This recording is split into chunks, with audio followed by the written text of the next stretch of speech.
Greetings, Humanists of Greater Pennsylvania. It is your old friend, David Kyle Johnson. I apologize profusely for not being able to be there in person this year. It is totally my fault, a lack of good planning on my fault.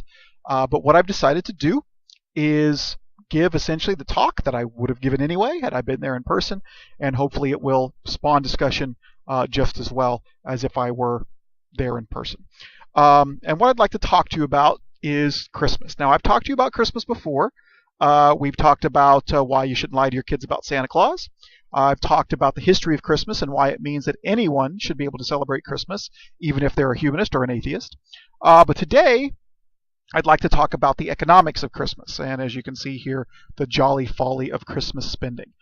Probably is not going to surprise you that I'll be pulling from my book, The Myth That Stole Christmas. Specifically, I'm going to be pulling from chapter 4 of that book, where I debunk the myth that Christmas spending is good for the economy. So I apologize. I know some of you have the book. I apologize if you've already read this and this is old hat. I'm hoping that it will kind of remind you of some of the things that I talked about in that chapter, and then also, of course, spawn discussion. So everyone's kind of aware of what's in that chapter and it can spawn discussion from that. I'll be expanding on a few things in the chapter, but any kind of questions anyone has in regards to, like, where do I get my facts or where does this come from, it's all there in the book. Everything's well footnoted. So in this chapter, I argue that the thesis I argue for is pretty straightforward. I argue that the way that we spend money on Christmas gifts doesn't, contrary to popular opinion, doesn't actually help the economy. Indeed, it's not even just a neutral effect. I argue that it hurts it. The way we spend at Christmas time hurts the economy. And therefore, we should do essentially 5 things. We should eliminate or at least greatly reduce what we spend on gifts. We should put more thought into what we do buy when we do have to buy. We should only give down the economic ladder. I guess we can give across too in certain circumstances. That'd be okay, but preferably we give down the economic ladder. We only buy what we can afford. For example, we do not buy on credit. We should not buy on credit. And we give to reputable charities instead of buying gifts. So that's the kind of thing that I'm going to argue for here, but it's going to take us a little bit to get around to exactly why we should do these 5 things, and of course to support this thesis that Christmas spending is bad for the economy. To set up the argument, I want to point out something about the history of Christmas in general. Maybe this is a point I've made before, but essentially it is, I want to make a point about the fact that humans have the tendency to keep doing things that harm them even when they know they are harmful just because they are traditions. And this is especially true for Christmas traditions. And this is not that's not a good reason to keep doing something just because it's a tradition, especially if it's harmful. So there's a couple of really good examples of this in the history of Christmas. So for example, Christmas trees, as I've talked about before, I believe, are not that ancient of a tradition. People think that they go way back. They actually only became really popular. They date back a little bit further, a couple, maybe 100 years, 200 years further, further back than this, around the 1600s. But they really only become really popular in Germany in the early 1800s. And that's the same time they're actually becoming popular in America as well. So Germany and America have the Christmas tree coming to popularity at the same time. But one of the German traditions was to put candles in these Christmas trees. Now, at the time, in the 1800s, you wouldn't put a whole Christmas tree up. You'd just lop off the top of a fir tree and put that on a table in your foyer or something like that. Especially in America, it'd be in your foyer. In Germany, it might be different places, but you would put candles in these now dead trees that you're putting in your house. Now, obviously, this can be somewhat problematic because it's a dead tree, so it's drying out. You put a candle in it, it could likely catch fire. And in fact, one of the little crackling sound that sometimes the branches would make whenever they started to feel the heat of the candles was one of the allures of the tree. Obviously, this meant that sometimes the trees would actually catch fire, right? Now, this made sense, or at least it wasn't so harmful in Germany, where the houses were primarily made of stone, right? And people oftentimes would even cook with fire in their houses. Things burning in their houses wasn't that big of a deal. And so, like, if your Christmas tree caught fire, it might smell like smoke for a while or whatever, but it wouldn't burn down your entire house. It wasn't catastrophic. But people continued this tradition, or kept this tradition, borrowed this tradition in America, and our houses were made of wood in America. And so when the Christmas tree caught fire, it would usually take the entire house down with it. people were dying as a result. A great number of people were dying as a result of Christmas trees catching fires because people kept putting candles in, lit candles in their Christmas trees, but people wouldn't stop doing it. We kept doing it, even though we knew it was harmful, even though people were dying from the fact that people were putting candles. We had to pass laws. In fact, there's still laws on the books in some places where it is illegal to put lit candles in Christmas trees because people just kept doing it because it was tradition. And obviously, this is not a good reason to do something simply because it's tradition. So it made somewhat sense where it originated, but it did not make sense where it was transplanted. This is also true of holiday overeating. So this actually finds its origin in the old harvest festivals like Saturnalia that form the basis of Christmas celebrations. So and these harvest festivals made sense in the past in an agricultural society, right? Especially in a pre-technological agricultural society, where people in agricultural society, when the harvest was over, there was no work to be done. You couldn't plant until the spring, right? This was the only time that they had like a lot of fresh foods and that kind of stuff. I mean, they had plenty of food. It was time to cull the herds, and so it was the only time they had fresh meat, the only time they had fresh wine, and the winter was a hard time for them, right? Like they were, unlike us who have refrigeration, they likely were not going to, like, a lot of them would not survive the winter. It was a very, very harsh time, and so you actually had to, like, they could run out of food, right? And so it made sense to fatten up for the winter so that you would be better able to survive it, right? That made perfect sense roughly 3,000 years ago, right? But holiday feasting makes no sense in the industrial West, right? Where we have enough food, we have refrigeration, we're not going to run out of food over the winter. Almost every meal we eat is equivalent to a Christmas feast 2,000 years ago. There's absolutely no reason for us to overeat at Christmas time, and yet we do it twice. We do it at Thanksgiving and at Christmas. And the reason we do it twice is because Thanksgiving is just Puritan Christmas. I think we've talked about this before, right? Puritans hated Christmas. They banned it, but they wanted to replace it. And so they replaced it with a harvest festival called Thanksgiving, right? And then when Christmas made its comeback, we just did both. And so we have two harvest festivals in a non-agricultural society. It is actually a statistical fact that Americans on average gain about 1 pound a year at Christmas time that they never take off, right? It is, I like the pillow here on the bottom right. You know what I got for Christmas? Fat. I got fat. That's what I got for Christmas, right? A lot of people do this. A lot of people, again, on average, we gain about 1 pound a year, and yet we keep doing it. We can't stop.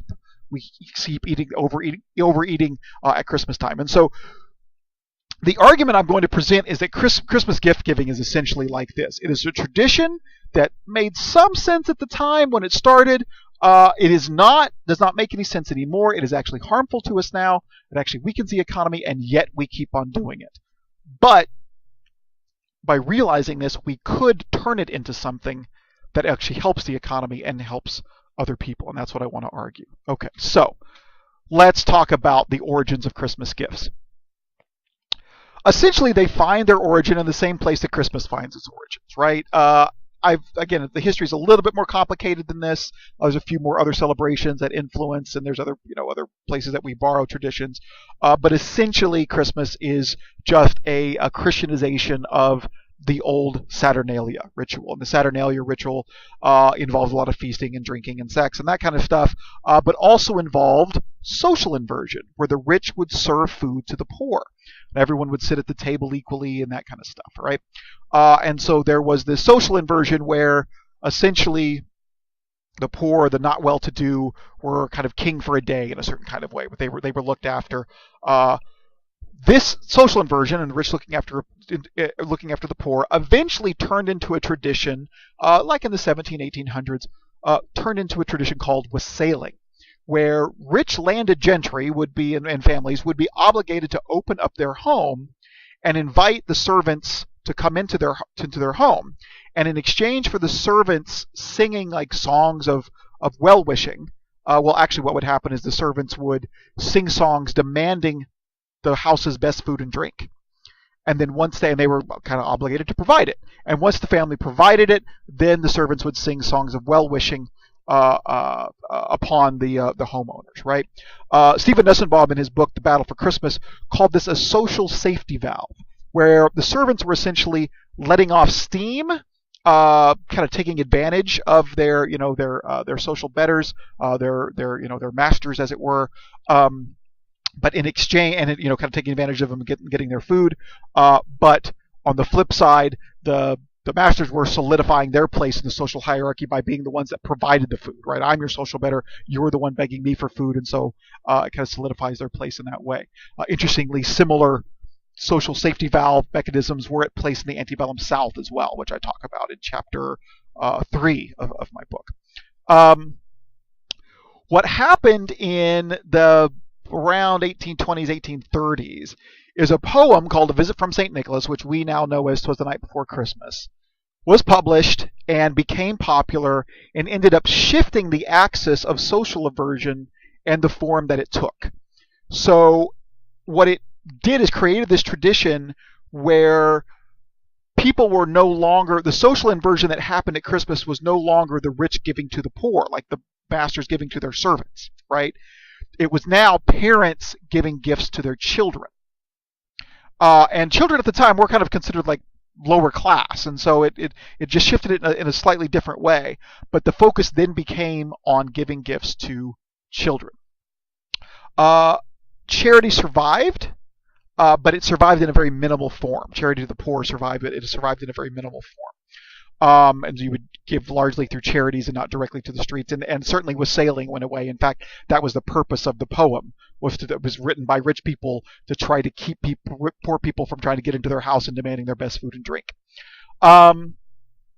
Once that is established, once the gift giving to children takes the place of giving to the poor, capitalism takes over and starts trying to expand the gift giving obligation for their own profits to everyone. And so soon, not only are parents supposed to provide gifts for their kids, but then husbands are supposed to provide gifts for their wives. And then wives are supposed to provide gifts for their husbands. And then families are supposed to provide gifts for their friends. And the obligations kind of get out of control. They get really, really big. One of the stories from Candid Christmas History, David Forbes' book, talks about shop owners recalling women coming into their shop and having a list of, like a gift list, literally a yard long, where they had all these different people that they had to buy for. And in this, things were invented called doodads. They were little trinkets that people would buy at Christmas time that people would display for a short amount of time and then throw them away. We have now replaced doodads with Christmas cards, but it's essentially the same idea, where we feel obligated to give some kind of gift to almost everyone that we know. But I argue that this capitalistic expansion, where we're buying gifts for everyone we know, for not only our kids but for each other and our boss and our fellow employees and for literally every no, it serves no social purpose. Like giving to the poor, and wassailing served the social purpose of a social safety valve. Or charity to the poor obviously serves a social service. This kind of gift giving we're doing doesn't serve any kind of social purpose. But of course, the objection is, wait a minute, of course it serves a social purpose, right? Sorry about that. It improves the economy, right? That's the social service that Christmas spending provides. So people like Sarah Palin will say things like, Christmas helps to employ millions of people and props up our entire retail economy, right? And so that's the social purpose it's supposed to serve. Well, I argue that this is wrong. It does not actually help the economy. Christmas spending isn't good for the economy at all. Now, when I say that, a number of objections are arisen, right? Objection number one, for example. Of course it's good for the economy. Economists freak out when Christmas spending isn't good. Doesn't that mean that our economy depends on Christmas spending? It produces economic growth, right? Well, the fallacy that is committed by this objection is the correlation is not entail causation fallacy. Christmas spending, and whether our Christmas spending is good or not, is an indicator of economic strength. So if our economy is strong, people have more money to spend, and so they'll spend more at Christmas. But Christmas spending is not a cause of the economy doing well. It's an indicator, not a cause. Again, correlation does not entail causation. Christmas spending is not necessary for a healthy economy. And for proof of that, you only need to look at like pre-industrial America, or pre-industrial, any other pre-industrial time, when you had decent economies without Christmas spending. Or a better example is current economies like China, Japan, and India that all have good, strong economies, but do not have strong Christmas spending. Right? Christmas spending is not at all necessary for a good economy. There's 3 examples to prove it. Right? The second objection that's usually arisen that tries to argue that Christmas spending is good for the economy is that, of course, we spend billions at Christmas. I think the last numbers I saw was like 66 billion at Christmas. Subtracting that amount of money from the economy would clearly reduce the gross domestic product and damage the economy. Well, there are essentially 2 things to say in reply to this kind of objection. First of all, a high GDP does not necessarily equate to economic strength. It is just one indicator. There are many indicators. And GDP can be very, very high when the economy is actually very weak. For example, in 2008, before the economic crash, GDP was really, really high. But our economy was on the verge of collapse. If something's on the verge of collapse, it's not strong. So you have a direct counterexample here where you had a high GDP, but actually a very weak economy. And then in the recovery of the 2008 economic crash under Obama, you actually had the GDP return to I think by 2012 or something like that. It had returned and outstretched where it was before the 2008 crash. So the GDP was way higher than it had been in the past. And yet unemployment had only risen a few points. It certainly had not recovered from what it was in 2008. And so you had this really high GDP, but you had an economy that wasn't employing everyone that it was before. And clearly, if it's not doing that, it's not a strong economy. So there are other indications, and so high GDP is not actually that big of a deal when it comes to economic strength. But the better answer to this objection that we spend billions at Christmas and so subtracting it would ruin the economy is that without the Christmas obligation to spend, we wouldn't subtract that money from the economy. We'd just spend that money at a different time, right? At best, Christmas spending just concentrates our spending at the end of the year. But if we didn't have the obligation to buy gifts for Christmas, we'd just spend that money at a different time, right? And really, without that obligation, not only would we spend it, but we'd be more free to spend that money on what we really need and want. Right? And for proof of this, you just need to look at human nature. We like to spend on things that we need and want, right? We're not going to have that money and then not spend it because we don't have the Christmas obligation to spend anymore. We're going to spend it. We just might spend it on something else, right? Now, the third objection is, well, maybe we wouldn't spend it, right? Maybe, human nature is to spend money, but a lot of smart people will not spend that money. They'll save it. Right? Or they'll pay back their loans or their credit cards rather than buy.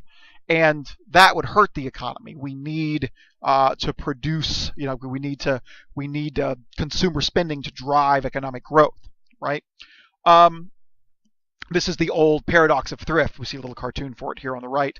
The idea that the paradox essentially is this, that it's good for an individual family's economy to save, right? Not to spend, but it's bad for the overall economy for a family to save and rather than spend, right?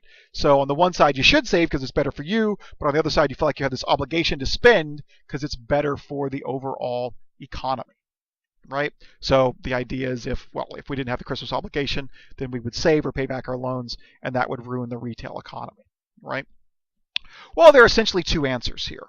One is that at worst, if people started saving instead of spending, that would only hurt the economy in the short term. And it would hurt it good in the short term on this argument, but the long-term economic strength of the economy would be greater. So essentially, yes, it hurt us in the short term, but once we got all of those loans paid off and we weren't a debt credit economy anymore, our economic strength would be even greater. We'd have all of this extra money now that we've paid back our loans. We're not paying on interest payments and that kind of stuff. We'd have all this extra money, and then we could spend even more, and our economy would come back even stronger than it was before. It'd be kind of like coming off of a drug, right? Like there'd be a little withdrawal symptoms at first when we came down off the credit spending, but then over time we would flourish back. And the proof that this would work is that there have been debt-free economies in the past, and they've actually thrived. Now, I don't mean no debt at all, but I mean you have like a non-credit economy where people are actually like people only buy things in the consumer market that they already have the money for. Right? So credit-free economies have essentially existed in the past. People would still take out loans for businesses and houses and that kind of stuff. But we've had economies before that don't rely on credit spending, right? And then another answer would be there may actually not even be any kind of withdrawal symptoms. It may actually be just good right from the start. Because by paying back your loans and your credit cards and that kind of stuff, that would give banks more money to loan.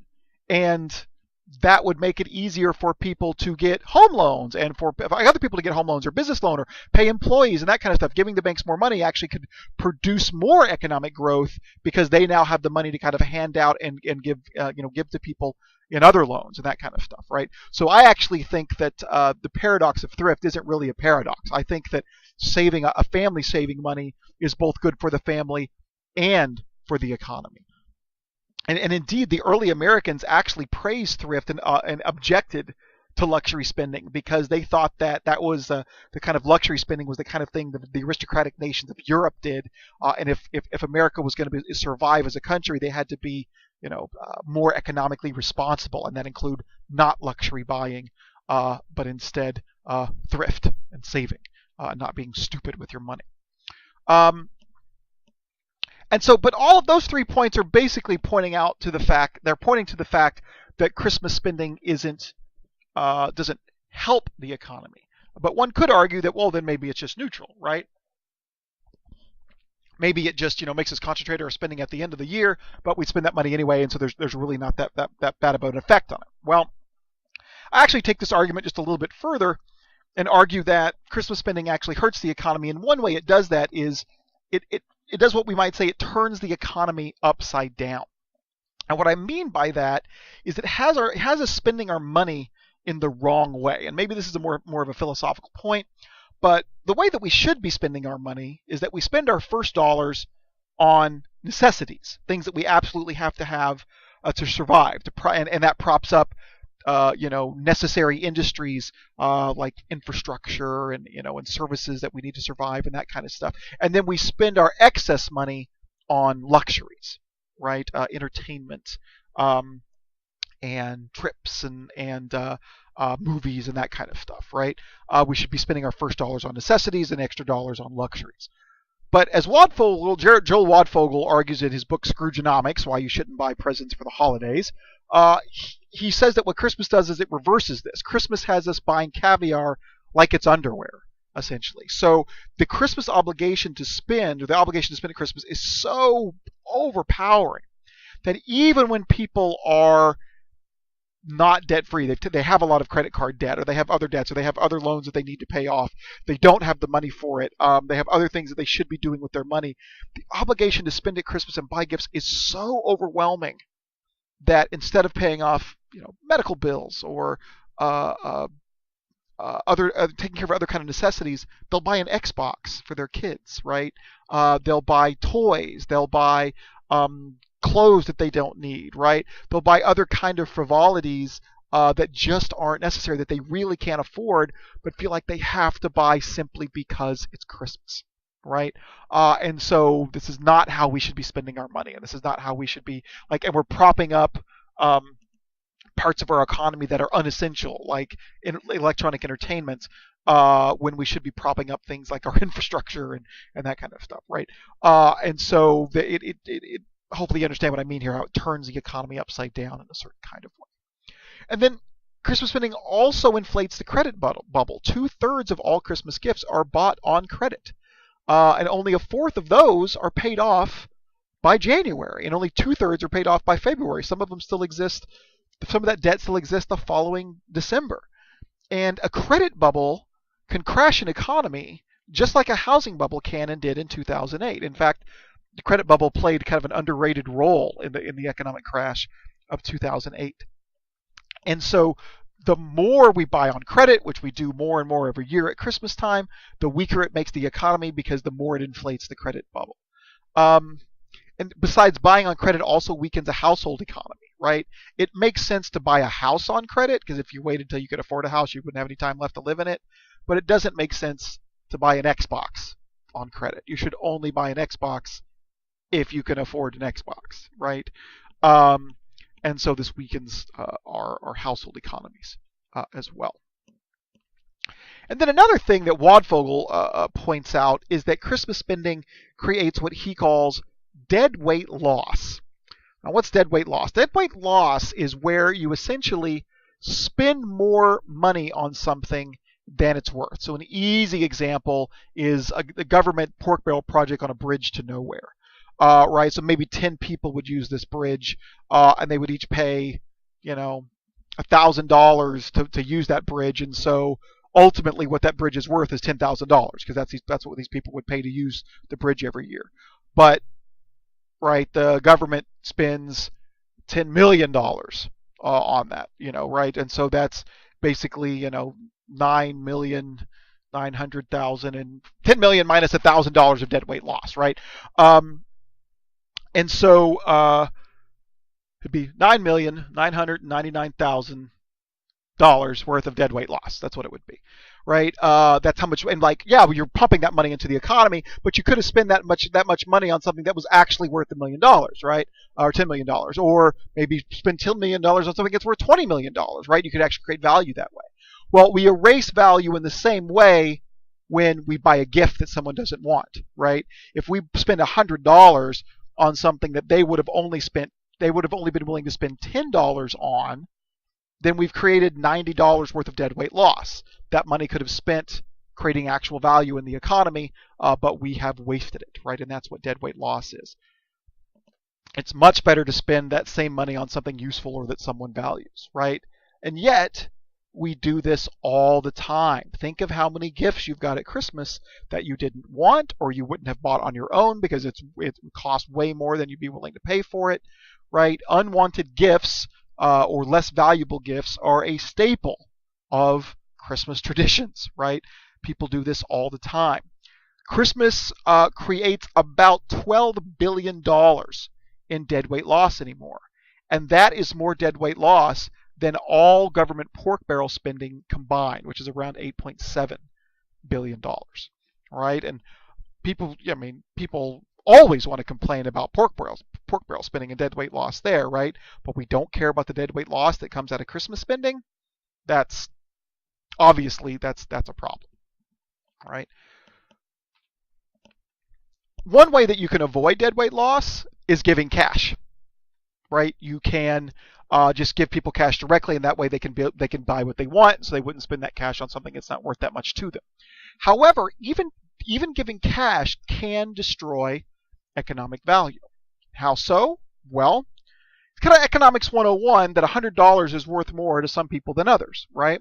So $100 is worth a certain amount of me. I can do a certain amount of things with $100, and it's worth more to me than it would be to like Elon Musk. Elon Musk could not care less about $100. He would likely just lose it in the couch cushions, right? And so even though it's the same amount of cash, it's worth more to me than Elon Musk. However, it's worth less to me than, say, a struggling single mom, right, who has to hold down 2 jobs to feed her family, right? $100 could go a long way for her. It'd be worth a lot more to her, right? So given that this is the way that the worth of money works, right? The more you're in need, the more a certain amount is worth. Giving gifts up the economic ladder actually destroys value, right? If I give a gift of $100 to Elon Musk, that $100 is now worth less than it was in my hands. And so you're actually destroying economic value. Whereas if I give down the economic ladder, I'm actually creating value. If I give $100 to someone who needs it more than I am, that $100 is worth more to them, and thus I have created value in that way. And so gift giving of cash can destroy economic value, but if you do it right, it can also increase economic value. And so given this problem that economic spending, the way that we spend at Christmas time, hurts the economy rather than helps it, there are a few things that we can do to make things better, right? To do Christmas better, and to especially specifically to do Christmas gifts better, and that is essentially the following. First of all, stop buying gifts, or at least buy fewer gifts, especially for like your boss or those who don't need anything. If they don't need a gift, don't buy it for them. Ask them not to buy for you. Just spend some time with them or something like that. This is especially true for family, right? If you've got a family that's well-to-do enough that they really don't, have, or they don't need anything that they don't have, they already have enough, don't bend over backwards trying to figure out what gift you could possibly give them or make them do a gift exchange or whatever, right? Just spend time together as a family at Christmas. You don't need to do a gift exchange if people don't need gifts, right? If you have to do one, set a really low limit on what you can spend. Maybe make it an elephant gift party, right? What do they call that? Right, where you just kind of give funny gifts or something like that. That would be a laugh, but make sure that it's cheap so that you're not wasting a whole bunch of money, right? If you do give across or down the economic ladder only, and only do it when it's really necessary, right? Buy smarter. For one thing, don't buy on credit. Don't buy things that you can't afford. Of course, if you pay your credit card off, like it's not saying don't use a credit card, as long as you pay it off, you're fine. That's not really credit. But don't buy something on a credit card that you then can't pay off immediately, right? And then also figure out what the recipient needs or wants that you're buying the gift for, and then buy accordingly, right? Don't create deadweight loss. Try to figure out something that would actually be worth it to them if you do have to buy them a gift. Don't guess, and don't buy something just to say that you did, right? If you've got to buy, but you can't buy smart, you can't figure out what they would want or need, then go with a gift card or cash. That way they can at least use that to get what they want, and this reduces deadweight loss. Not completely. Gift cards can create a little bit of loss too, because sometimes it's hard to spend the last dollars on them. But this at least will go towards reducing deadweight loss. In general, probably give less to your kids. They probably have enough already. There's no reason to pile on. They do not need so many stinking toys that they never play with, right? And then lastly, and this is an important one, give to charity instead of giving gifts. This is giving down the economic ladder. You create value directly when you give to people who have less than you, right? Who need it more than you do. Exchange a gift-giving tradition with a charity tradition, right? Instead of doing a gift exchange with your family, how about your family goes out and does some charity work of some kind, right?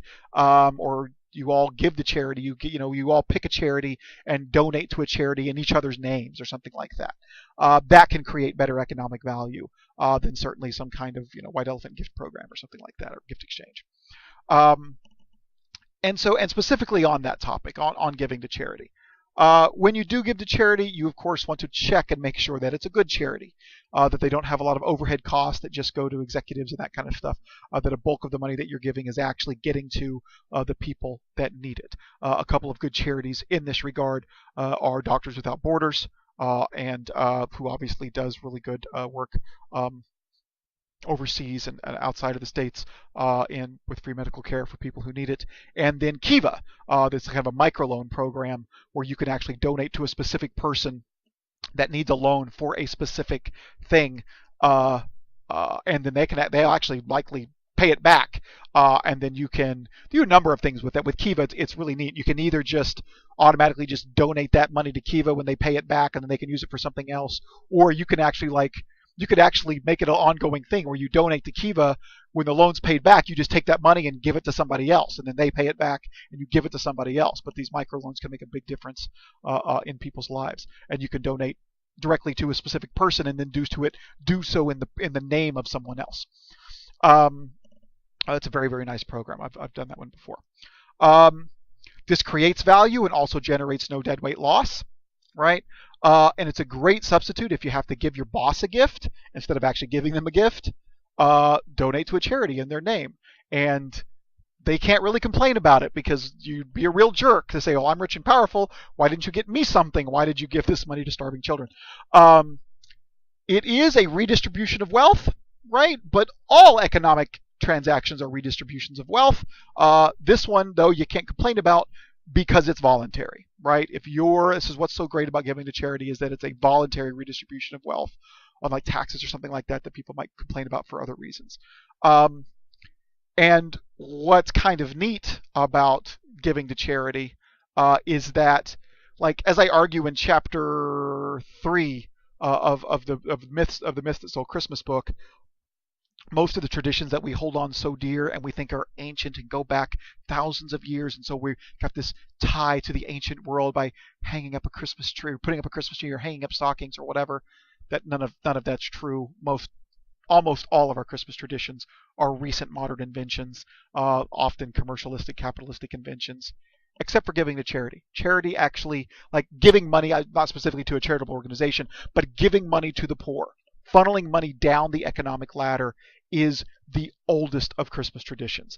That is what Saturnalia was. It wasn't money specifically, but the social inversion that happened at Saturnalia and that happened in feasts like Seneca and that kind of stuff that predate Saturnalia are all about social inversion. And so you're actually, by giving to charity and participating in this kind of social inversion where the rich look after the poor, you're actually participating in pretty much the most ancient Christmas tradition that there is. And so it has that value in that way. Now, so that's essentially my thesis. But I'd like to respond to two objections that I often hear whenever I give this kind of talk and take this kind of position. Basically, I'm called a Grinch and I'm called a Scrooge, right? Because I'm taking people's gifts away, right? And yes, the Grinch stole everyone's presents at the beginning of the Grinch Who Stole Christmas. And I'm suggesting that you should stop or greatly reduce buying presents. And so, in a certain kind of way, there is a similarity there, right? He stole the gifts and I'm stealing the gifts, quote unquote, right? But here's the thing. What the Grinch learned in The Grinch That Stole Christmas, what he learned at the end of that story, is that Christmas came all the same even without the presents, right? And thus, Christmas doesn't come from a store. It came all the same, even without ribbons and tags and boxes and bags, right? And so the lesson he learned is that Christmas is not about gifts. So what I'm suggesting is that we adopt the Reform Grinch's view that Christmas shouldn't be about presents, right? The person who says I'm ruining Christmas by taking away the presents is actually endorsing the Grinch's first erroneous view of Christmas, that Christmas is all about presents. Right? By saying that I'm stealing Christmas by stealing the gifts, that endorses the assumption that Christmas is the gifts. That's what Christmas is the gifts. So if you take the gifts, you take Christmas, right? I'm saying that's not the case. That's not the case. Christmas doesn't come from a store. Christmas actually is a little bit more, right? And so yes, I am like the Grinch, but I'm like the Reformed Grinch who has realized that Christmas is not about gifts. So you can reduce them without ruining Christmas. The second objection, of course, is that I'm a Scrooge. I would like to point out that Jim Carrey, I think, is the only person to have played both of the miserly, like the anti-Christmas characters, Grinch and Scrooge, or the Grinch and Scrooge are the most anti-Christmassy characters. Jim Carrey, I think, is the only person who's played both roles. Anyway, the other objection that's lobbed at me is that I'm a Scrooge. Bah humbug, right? No, I'm not. For example, the big difference is this. Scrooge, at the beginning of the story anyway, didn't want to celebrate Christmas at all. And I'm not saying don't celebrate Christmas. I'm just saying that we should celebrate it in a different way. Right? And so I can't be a Scrooge, right? And specifically, the way I'm suggesting that we celebrate is actually like the way that the Reformed Scrooge at the end of the story celebrates. So let me elaborate a bit on this, because a lot of people misunderstand A Christmas Carol because they've seen the Disney version of it, right? So the way we envision A Christmas Carol often is with Scrooge being like Scrooge McDuck, right? He has this lavish safe filled with gold that he dives and swims in. He has so much money he couldn't possibly have any more. And then on the other side, you have poor little Cratchit, which is played by Mickey Mouse, right? Or is illustrated by Mickey Mouse. and he's so poor that his family of four, whatever it is, are literally like cutting up a single bean for their Christmas feast, right? And they're just that abjectly poor, and Scrooge's got all this money, he's not willing to share it at all, and so he's just this horrible miser who won't share his vast wealth, right? That is not actually how A Christmas Carol goes. Scrooge was not rich. In fact, the people who show up at his shop asking for money for the poor are actually his social and economic superiors. They are actually richer than him. He's not rich at all. He owns a meager counting house that has, count 'em, one employee. Right? He is not some big rich business owner.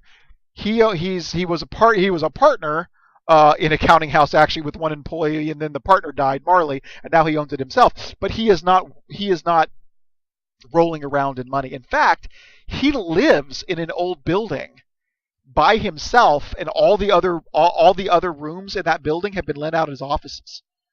Right? He is not living in some giant mansion. He is a basically kind of middle class guy, maybe a little bit upper middle class, but not grandiosely rich, right? And then Cratchit wasn't poor. He's not splitting a bean for, like, he doesn't work in the mines. He doesn't work in the factories, right? He works in a counting house. He's a white class worker. In fact, his wife doesn't have to work, right? He lives a fairly decent life for the time. He's middle class too, just a little bit below Scrooge's position. Like a bank teller, right, as opposed to somebody who works in the mines or something like that, right? So Scrooge wasn't that rich, Cratchit wasn't that poor. And also, interestingly, like today we think of Scrooge as being the odd man out for not wanting to close up his business at Christmas time, and so he's like he's this bitter old man that doesn't want to have any fun at Christmas. Actually, Cratchit's the odd man out at this time. When Dickens writes the story, Christmas was not that popular of a holiday, right? Actually, A Christmas Carol is what helps make it become popular. But when it's written, Christmas is essentially St. Patrick's Day. It's celebrated like St. Patrick's Day. And Cratchit wanting the day off for Christmas would be like someone asking for the day off, for an entire paid day off for St. Patrick's Day. That was just not heard of. Most businesses were open on Christmas, like the butcher shop at the end of the story that was open for Scrooge to send the little boy to go get the turkey for Cratchit. So Cratchit actually was the odd man out here, right? So, of course, as we know the story, the ghosts appear to Scrooge, and he learns to celebrate Christmas, right? He learns to appreciate Christmas. But notice that the way Scrooge celebrates Christmas, like the moral lesson of the story that teaches him to celebrate Christmas, it comes in a certain kind of form. The way that Scrooge celebrates Christmas is basically three things. He does not give a whole bunch of gifts to a whole bunch of kids. He does not give gifts to everyone that he knows, right? He does three things. A, most importantly, he gives a large sum of money to the poor, right? So there were these, I mentioned them before, there were these people who came early in the story to collect money for the poor, and he turns them down. He says something like, oh, are there no workhouses and jails and prisons for these poor people? My tax dollars pay for those. If they want somewhere to go, let them go there, right? And in the story, I think it's the Ghost of Christmas Present that throws his words back at him whenever he shows that Tiny Tim likely will not survive to the next Christmas. And he says something like, well, then he, are there no jails or no workhouses for these kind of peoples? They should get busy and die and reduce the excess population, right?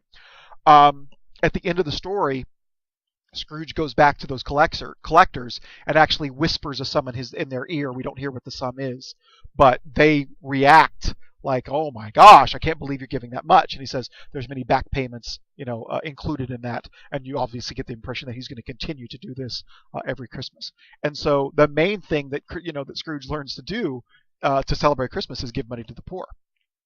The other thing that he learns to do is to be generous to his immediate economic inferior, which is Cratchit, right? He buys him a turkey, he gives him a raise, he gives him some coal for the fire, right? He's a little bit more generous with his economic inferior, right? So like with one good friend, right? Well, maybe not one good friend. I don't want to call Cratchit his friend. I guess maybe they're friends now, but it's his immediate economic inferior. And then the third thing he does is he spends time with his family, right? Recall in the story that his nephew Fred keeps showing up and inviting him to Christmas dinner, and he won't go, right? But he decides to go at the end, right? And this is what he does with his family. They do not engage in a giant gift exchange at this family gathering.